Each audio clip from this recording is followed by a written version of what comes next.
Welcome to the GPDP 2 closing and turnover ceremony.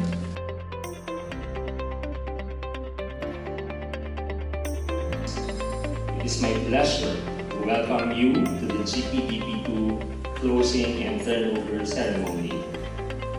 From the start of the GPDP 2 in 2020, much has happened and challenges have been met.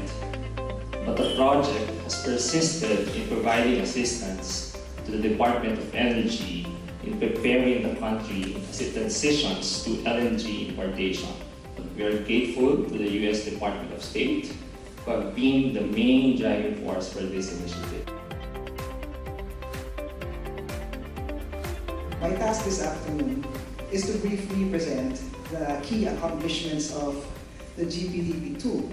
So Phase 2 of the Gas Policy Development Project would not have been possible without the generous funding and technical support of the U.S. Department of State, particularly the Bureau of Energy Resources under its Asia Edge initiative.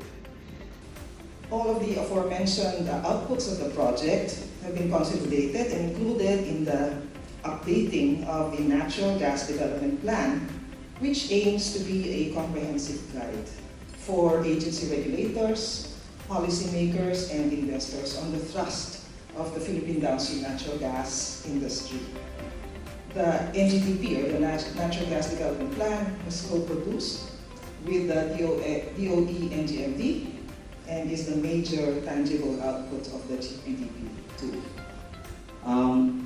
When we started this project, what is lacking in the Department of Energy is a development plan.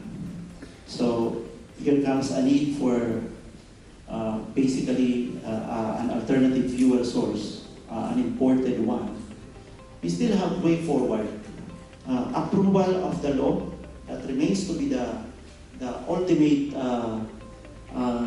regulatory framework rather than just a department circular.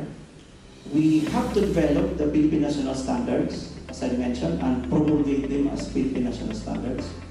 We have to have a specific regulation. As I said earlier, we have now the study, but it has to be materialized into a specific regulation per agency.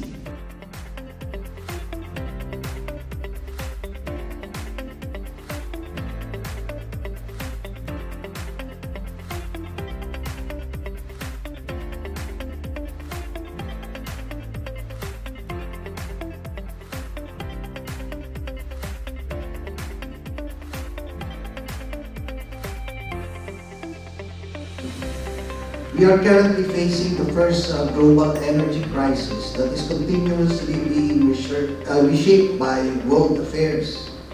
This, accompanied by an ongoing climate crisis, presents a complex dilemma for all countries.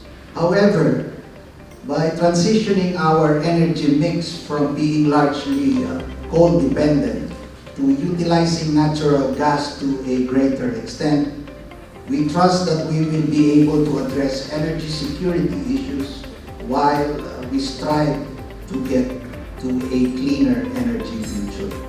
And again, we'd like to emphasize, and we are quite grateful that all of these activities and outputs were accomplished by the project despite going through 2 years of COVID restrictions. And we are glad and fortunate in the department that the project has moved along and come to this completion.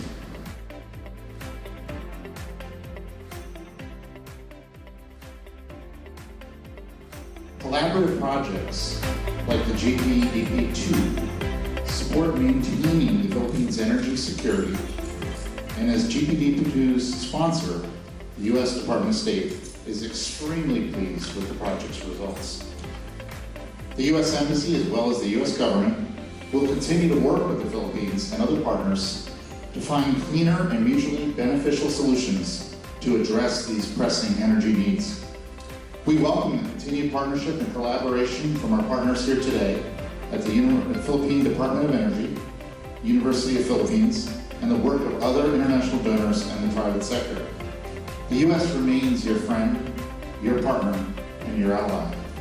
Since we started the project in 2018, the first GPDP has always been of great help to the Department of Energy, especially in developing this nascent yet promising natural gas industry.